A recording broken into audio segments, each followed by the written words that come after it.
I'm Durga Prasad from Physical Research Laboratory, India.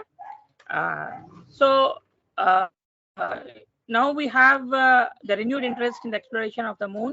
So we are planning for human missions and also utilize the in situ resources.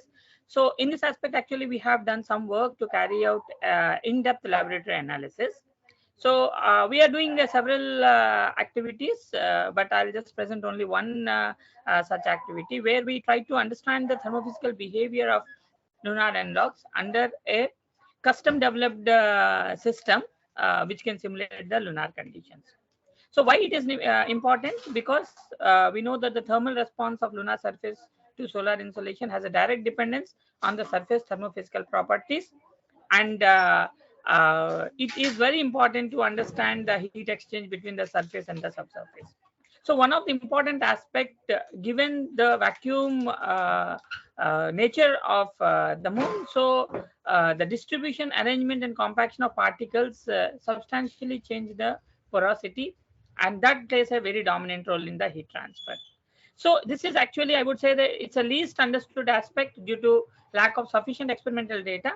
So what we have been doing is that we have created an indigenously developed system where we can simulate the temperature and pressure conditions along with a stratigraphy of around 10 to 20 centimeters of the lunar regolith.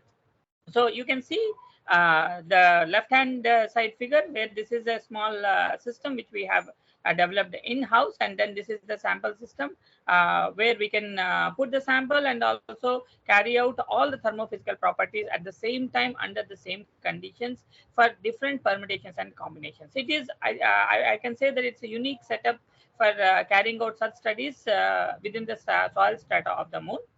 So one of the important aspects for this is to have large amount of simulant soils and preparation. So within India, we have identified two different kinds of simulant soils, both for Mare and Highland, and we have done a detailed characterization of this.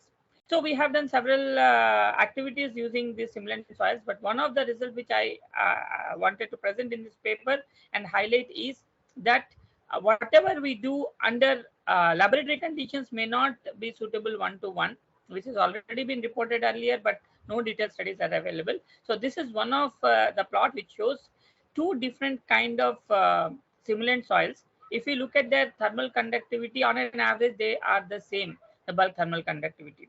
But if we do an experiment under vacuum conditions, you see a significant change.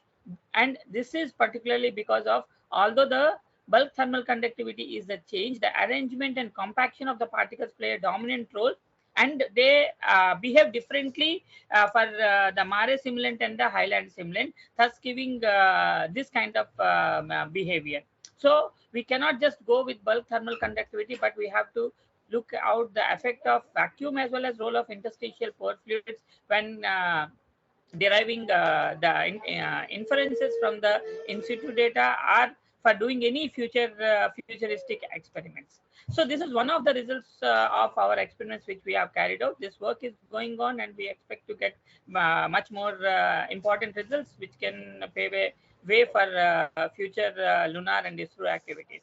So do visit our poster where all the details are given, and you are free to write to me if you have any doubt or need any clarification. Thank you very much.